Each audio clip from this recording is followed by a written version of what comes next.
Baik, saya akan menjelaskan tentang pengertian filsafat. Secara etimologi, istilah filsafat berasal dari bahasa Yunani, yaitu philosophia, yang terbentuk dari dua kata, philo dan sophia.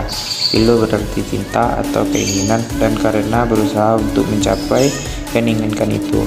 Filsafat adalah suatu studi atau cara berpikir yang dilakukan secara reflektif atau mendalam untuk menyelidiki fenomena-fenomena yang terjadi dalam kehidupan dengan menggunakan alasan yang diperoleh dari pemikiran kritis yang penuh dengan hati-hati. Yang kedua, pengertian pendidikan. Pendidikan menurut definisi alternatif atau luas terbatas adalah usaha dasar yang dilakukan oleh keluarga, masyarakat, dan pemerintah melalui keinginan bimbingan pengerjaan yang berlangsung di sekolah dan di luar sekolah sepanjang hayat untuk mempersiapkan peserta didik agar dapat memainkan peran hidup sekarang atau yang akan datang.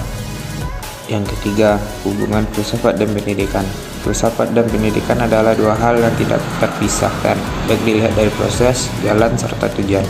Tanpa filsafat, pendidikan tidak akan dapat berbuat apa-apa dan tidak tahu apakah yang harus dikerjakan. Sebaliknya, tanpa pendidikan, filsafat tetap berada di dalam dunia utopianya. Menurut John Dewey, the general theory of education and philosophy is the general theory of education. Dia tidak membedakan filsafat pendidikan dengan teori pendidikan. Sebab itu, ia mengatakan pendidikan sama dengan teori pendidikan. Ia mengatakan pendidikan adalah teori umum pendidikan. Pengertian filsafat pendidikan.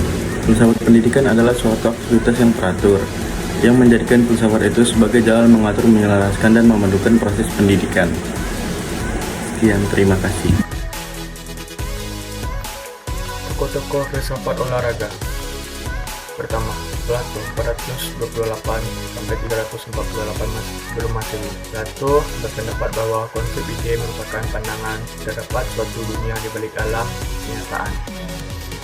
Sebagai hakikat dari segala yang ada, artinya apa yang diamati sehari-hari adalah ide tersebut sebagai sumber segala yang ada, kebaikan atau keburukan. Kedua, Aristoteles 384 sampai 348 sebelum Masehi. Aris berpendapat bahwa ilmuwan hendaknya menarik kesimpulan secara induktif dan deduktif. Dalam tahap induktif, generalisasi tentang bentuk ditarik dari pengalaman penginderaan. Johannes Comenius, seorang pendeta Protestan, ia berpendapat bahwa manusia itu diciptakan oleh Tuhan dan untuk Tuhan. Manusia diciptakan dan ditempatkan di atas semua makhluk karena kemampuannya dalam berpikir.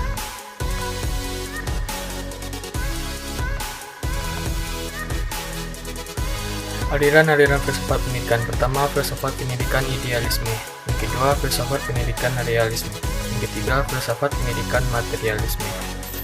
Yang keempat, filsafat pendidikan pragmatisme. Yang kelima, filsafat pendidikan pragmatisme. Enam, filsafat pendidikan progresivisme. Yang ketujuh, filsafat pendidikan esensialisme. Kedelapan, filsafat pendidikan perennialisme. Kesembilan, filsafat pendidikan reduksionisme. Subjek-objek filsafat pendidikan. Objek filsafat meliputi 1. Objek material, yaitu segala sesuatu yang menjadi permasalahan dalam pendidikan. 2. Objek formal, yaitu segala sesuatu yang bersifat non-fragmentaris karena filsafat mencari pengertian realitas secara luas dan mendalam. Ikat manusia sebagai subjek didik mengandung pengertian sebagai berikut.